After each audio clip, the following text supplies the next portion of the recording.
which means miners will have no incentive to continue to mine Bitcoin because there'll not be enough fees, and they'll have no influence over the price because 100 or 98% or whatever will already be mined, and the price will be controlled by the consuming market, right? And so if the price is controlled not by the people that are producing the Bitcoin or the security, and the security is not paying enough, it only goes to like obviously show that eventually miners will just turn off, because that's what we see when miners are not making money, they turn off.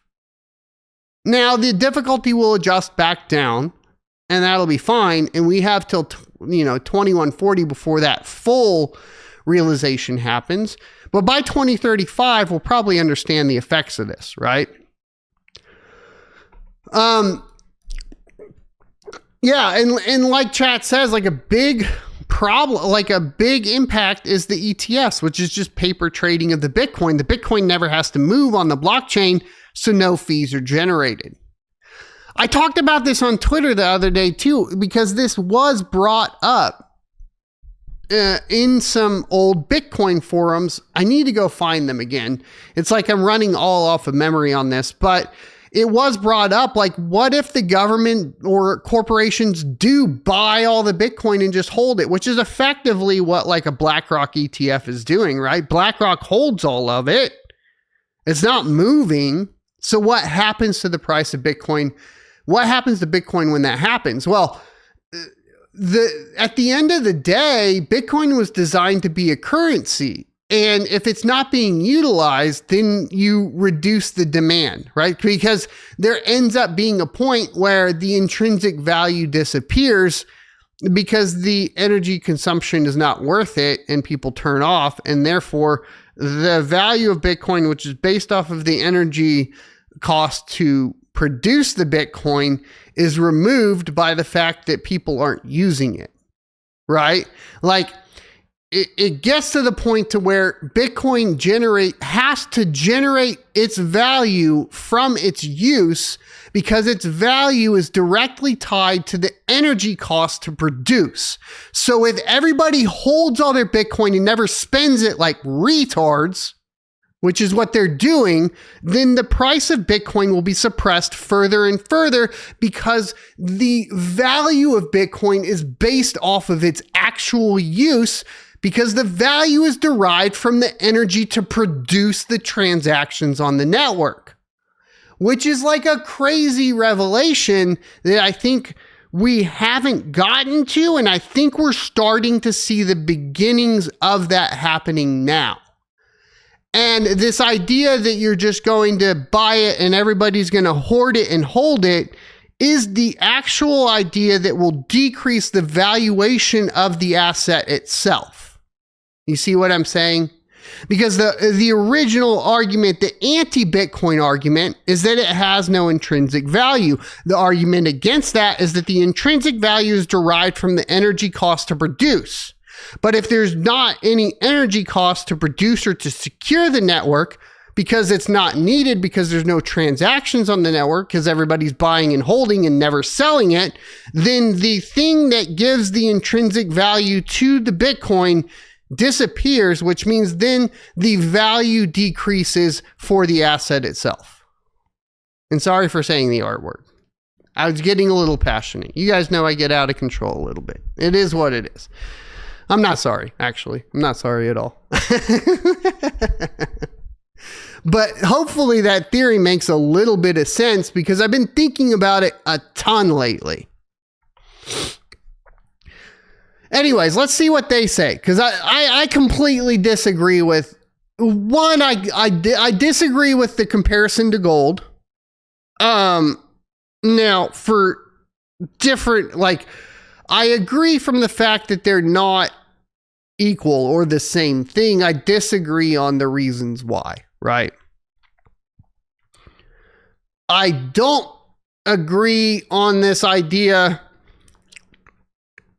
that Bitcoin miners are adaptive and resilient enough to withstand the control of the price moving into the hands of the holders, right? I don't think Bitcoin miners are adaptive enough to do that. Now, things that will help with this is, technology improving enough to reduce the energy cost to be reasonable. But once again, what happens to Bitcoin when you reduce the energy cost to produce it? It has less value because that's where the value is derived from, right? And so it says Bitcoin mining incentives are governed by a self-correcting feedback loop. If mining becomes unprofitable, miners drop off the network, which in turn triggers a difficulty adjustment. Every 2016 blocks, roughly every 2 weeks, the network recalibrates mining difficulty using a parameter known as N bits. The goal is to keep the block time steady at around 10 minutes, regardless of how many miners are competing. So if Bitcoin's price drops or the reward becomes too small relative to operating costs, inefficient miners simply exit. This causes difficulty to fall, lowering the cost for those who remain. The result is a system that continually rebalances itself, aligning network participation with available incentives. So the question is, obviously, like I said, what happens when participation is at an all-time low in the middle of a bull market? Well, this is what we have, right? This mechanism has already been tested at scale. After China banned mining in mid-2021, Bitcoin's global hash rate dropped by more than 50% in a matter of weeks, yet the network continued to function without interruption, and within a few months, the hash rate fully recovered as miners resumed operation in jurisdictions with lower energy costs and more favorable regulations, also known as VPNs, in case you were wondering.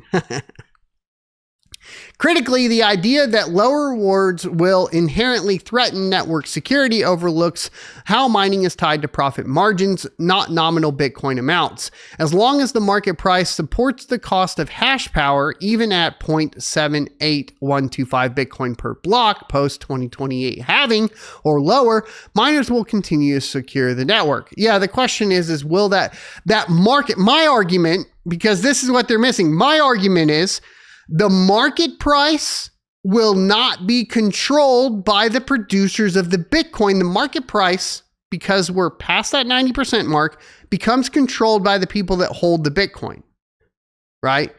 And as they hold it and don't spend it, they reduce the value of the Bitcoin because the thing that gives value is the energy cost to produce it. That would be the naysayer's perspective, right? I'm obviously playing hardcore devil's advocate here, but in other words, it's not the absolute reward that matters, but whether mining remains profitable relative to cost. No shit, Sherlock. And thanks to Bitcoin's built-in difficulty adjustment, it usually does. But obviously that's waning now, because easy predictions are that we would have at least once gone over 200K in this cycle already, and we're half of that. Right, we're half of that. So it's not proving out to be true, right? There are other factors, yes, like the efficiency of the miners themselves, reducing the cost to mint Bitcoin is definitely one of those. Is it as impactful? No.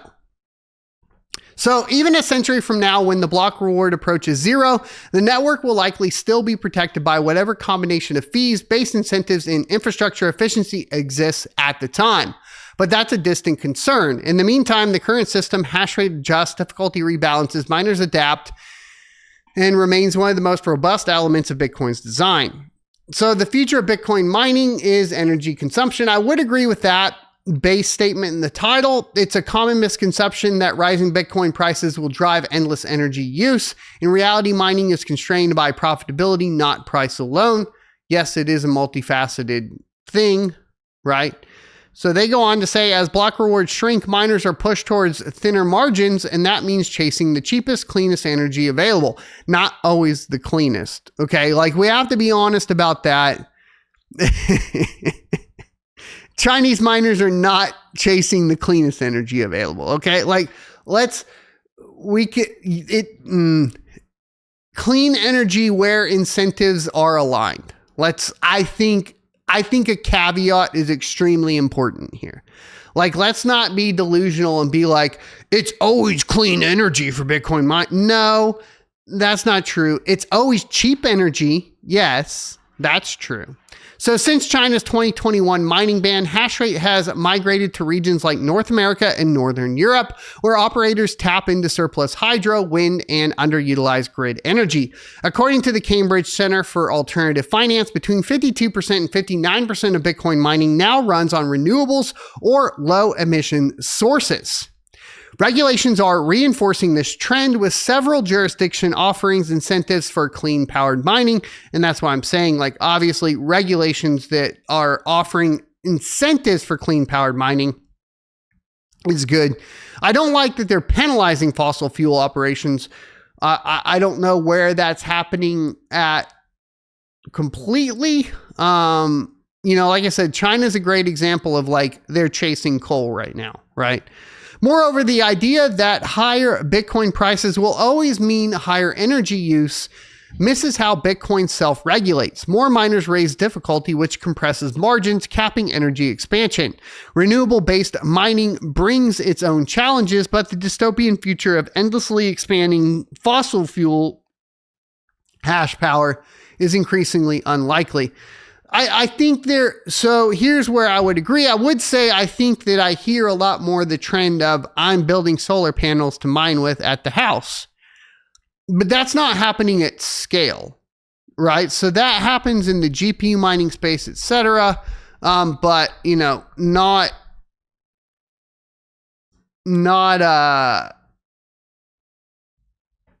not at the scale of, like, a Marathon Digital, is what I'm trying to say. Sorry, brain fart.